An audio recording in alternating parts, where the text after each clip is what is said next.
आज हम आपको एक्सप्लेन करने वाले हैं हाल ही में आई फिल्म मार्को, जिसकी आप लोगों ने खूब डिमांड की थी। तो वीडियो को अभी लाइक कर दीजिए और चलिए कहानी शुरू करते हैं। फिल्म की शुरुआत होती है तारिक नाम के एक आदमी से, जो एक अमीर बिजनेस टाइकून है। अचानक उसके घर पर कुछ पुलिस वाले आते हैं। ये पुलिस वाले तारिक को एक खौफनाक खबर देते हैं, उसके छोटे भाई वसीम का किसी ने बेरहमी से मर्डर कर दिया है। पुलिस ऑफिसर सत्यम वसीम के कातिल का पता लगाने के लिए तारिक से पूछता है, क्या तुम्हें किसी पर शक है? तारिक थोड़ा हिचकिचाते हुए कहता है, हमारे बिजनेस में बहुत दुश्मन हैं, लेकिन मुझे नहीं पता कि मेरे भाई को मारने की हिम्मत आखिर किसने की होगी। क्या वाकई तारिक को नहीं पता या वो कुछ छिपा रहा है? असल में तारिक और वसीम का बहुत बड़ा बिजनेस था और शायद उनकी जायदाद पर कब्जा करने के लिए वसीम को मौत के घाट उतारा गया था। सत्यम पूछताछ करके वहाँ से चला जाता है। अगले दिन वसीम की मौत पर सभी उसके घर शोक मना रहे होते हैं। इसी बीच वसीम का पुराना दोस्त रसेल भी वहां आता है। रसेल उनके परिवार को कई सालों से जानता था, लेकिन तभी वसीम का और भी पुराना दोस्त विक्टर वहां पहुंचता है। विक्टर बचपन से अंधा था, लेकिन उसकी स्मेल की पहचानने की ताकत गजब की थी। और चौंकाने वाली बात ये थी कि जिस दिन वसीम का कत्ल हुआ, विक्टर वहां मौजूद था। विक्टर को उस कातिल की गंध याद थी। क्या आप जानते हैं विक्टर ने वहां क्या महसूस किया? विक्टर रसेल के शरीर से वही गंध पहचान लेता है जो वसीम के कातिल की थी। वो तुरंत ये बात सबको बताने के लिए वहां से जाने की कोशिश करता है, लेकिन रसेल, जो ये जान चुका था कि विक्टर को उस पर शक हो गया है, उसे बीच रास्ते पकड़ लेता है। रसेल विक्टर को अपने अड्डे पर ले जाकर कहता है, तू भले ही अंधा है, लेकिन तेरा दिमाग तेज है। अब मैं तुझे हमेशा के लिए खामोश कर दूंगा। क्या आपको लगता है विक्टर बच पाया होगा? रसेल उसे एक एसिड के कंटेनर में फेंक देता है। एसिड में गिरते ही विक्टर की दर्दनाक चीखें गूंजने लगती हैं और धीरे धीरे उसका पूरा शरीर जलकर खत्म हो जाता है। लेकिन इस दौरान थोड़ा सा एसिड रसेल के हाथ पर भी गिर जाता है, जिससे उसका हाथ भी झुलस जाता है। इसके बाद कहानी हमें एक और खतरनाक गैंगस्टर टोनी के पास ले जाती है। टोनी रसेल का डॉन था और वो हर उस इंसान को मौत के घाट उतार देता था जो उसके खिलाफ जाता। रसेल विक्टर को मारने की खबर टोनी को देता है। ये सुनकर टोनी घबरा जाता है, क्योंकि विक्टर का बड़ा भाई जॉर्ज उनसे भी बड़ा गैंगस्टर था।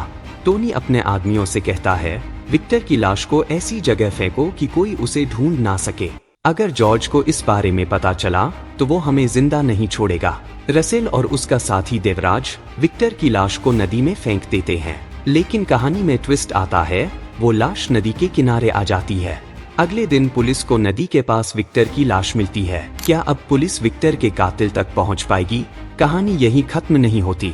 अब सीन में एंट्री होती है विक्टर के दोनों भाइयों जॉर्ज और मार्को की। कमिश्नर सत्यम कहता है, जो भी विक्टर का कातिल है वो जिंदा नहीं बचेगा, क्योंकि अब विक्टर का भाई मार्को इस खून का बदला लेने आएगा।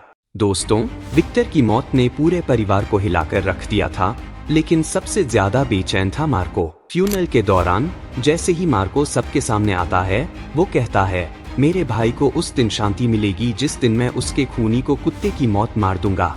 मैं अपने भाई की मौत का बदला जरूर लूंगा। मार्को की इस बात ने वहां मौजूद हर किसी को डरा दिया। अब हर कोई सोच रहा था कि मार्को क्या कदम उठाएगा। फ्यूनरल खत्म होने के बाद जॉर्ज मार्को को समझाने की कोशिश करता है। वो कहता है, तुम्हें विक्टर के बदले की कोई जरूरत नहीं है, मैं सब संभाल लूंगा। लेकिन मार्को गुस्से में जवाब देता है, विक्टर सिर्फ आपका ही नहीं, मेरा भी भाई था।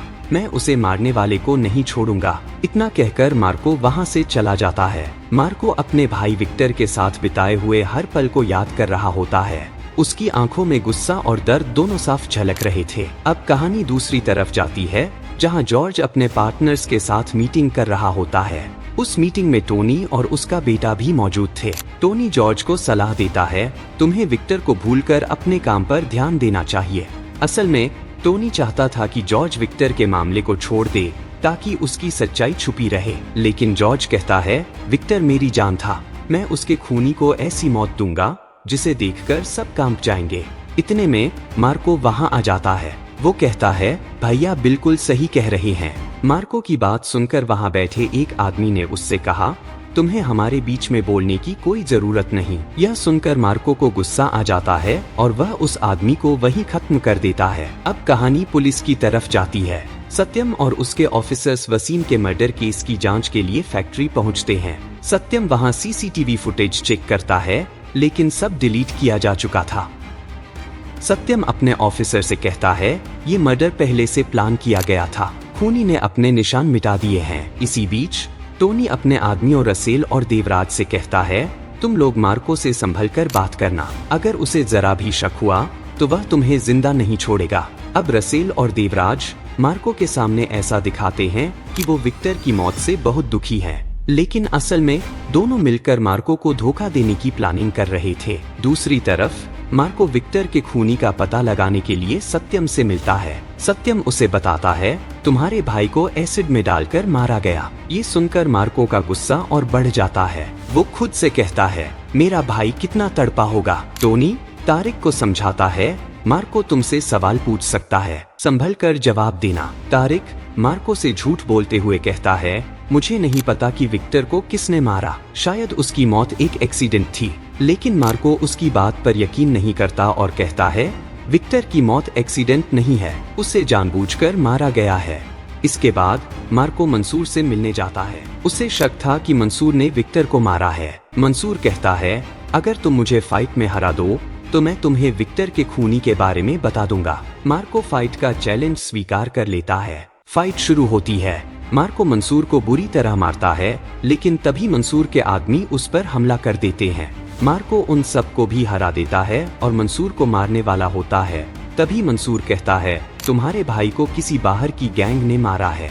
उस गैंग के लीडर की मूंछें और दाढ़ी नहीं है, लेकिन हमें पता चलता है कि मंसूर ने ये सब झूठ रसेल के कहने पर बोला था, ताकि मार्को का ध्यान भटकाया जा सके। अब कहानी में ट्विस्ट आता है। टोनी के आदमी उसे बताते हैं कि जॉर्ज का 120 किलो सोना अगले दिन बोट से सिटी में आने वाला है। टोनी सोना चुराने का प्लान बनाता है। वो अपने आदमी देवराज को कस्टम ऑफिसर खरीदने भेजता है। अगले दिन देवराज जॉर्ज को बताता है कि कस्टम ऑफिसर ने सारा सोना जब्त कर लिया है। जॉर्ज गुस्से में कहता है, मैं उस गद्दार को नहीं छोड़ूंगा जिसने हमारी लोकेशन बताई।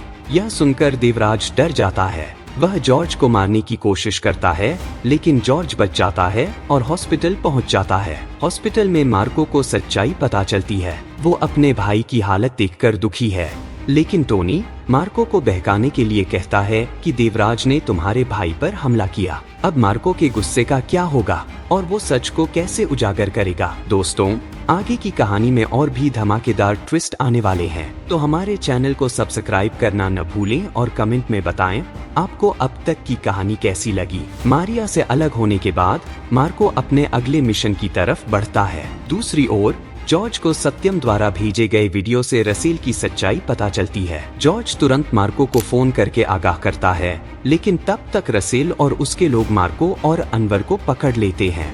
रसेल मार्को के सामने अनवर का हाथ बेरहमी से काट देता है, जिससे मार्को का गुस्सा और बढ़ जाता है। किसी तरह खुद को आजाद कर मार्को रसेल और उसके आदमियों को एक एक कर खत्म कर देता है। लेकिन कहानी तब नया मोड़ लेती है जब टोनी, रसेल का पिता, फोन पर धमकी देता है कि अगर रसेल को नुकसान पहुंचाया तो वह विक्टर की गर्लफ्रेंड ईशा और उसके पेट में पल रहे बच्चे को मार देगा। यह सुनकर मार्को रसेल को जाने देता है और ईशा को बचाने का प्लान बनाता है। मार्को देवराज को पकड़ता है और धमकी देकर ईशा का पता उगलवा लेता है।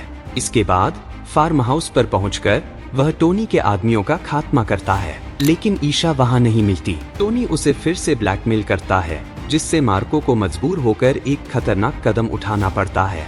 मार्को टोनी को किडनैप करता है और उसका एक हाथ काट देता है। वह टोनी के हाथ को रसेल को देकर ईशा की रिहाई का सौदा करता है। रसेल अपनी चालाकी दिखाने की कोशिश करता है, लेकिन अंत में टोनी को एक विस्फोटक जाल में फंसाकर मार दिया जाता है। रसेल और उसका गोद लिया बेटा साइरस अब मार्को के परिवार पर हमला करने की योजना बनाते हैं। इसी दौरान ईशा की डिलीवरी हो रही होती है। रसेल और साइरस के आदमियों का हमला शुरू होता है। जॉर्ज, मारिया और घर के अन्य लोग बहादुरी से लड़ते हैं, लेकिन साइरस और रसेल की क्रूरता से वे एक एक करके मारे जाते हैं। सबसे दर्दनाक पल तब आता है जब साइरस ईशा को मार देता है और नवजात बच्चे को अपने कब्जे में ले लेता है। साइरस मार्को को अपने परिवार की तबाही देखने के लिए जिंदा छोड़ देता है, ताकि वह तड़प तड़प कर जी सके। अपने परिवार की मौत का बदला लेने के लिए मार्को रसेल और साइरस के अड्डे पर पहुंचता है। वहां वह दोनों भाइयों के आदमियों का खात्मा कर देता है। साइरस बच्चे को एसिड में फेंकने की कोशिश करता है, लेकिन मार्को समय रहते उसे रोककर उसका गला काट देता है। रसेल के साथ हुए अंतिम मुकाबले में मार्को उसके पेट में खंजर घोंपकर उसका दिल निकाल देता है। अंत में मार्को बच्चा बचा लेता है। मार्को अपने पूरे परिवार को खोने के गम में टूट जाता है। अब वह ईशा के बच्चे को अपने बच्चे की तरह पालने का फैसला करता है। फिल्म यहीं खत्म होती है, लेकिन यह एक गहरा संदेश देती है कि बदले की आग से किसी का नुकसान तो पूरा नहीं होता। दोस्तों, आपको यह मूवी कैसी लगी? क्या आप इस तरह की रोमांचक और इमोशन स्टोरी लाइन को पसंद करते हैं? हमें अपनी राय कमेंट में बताएं।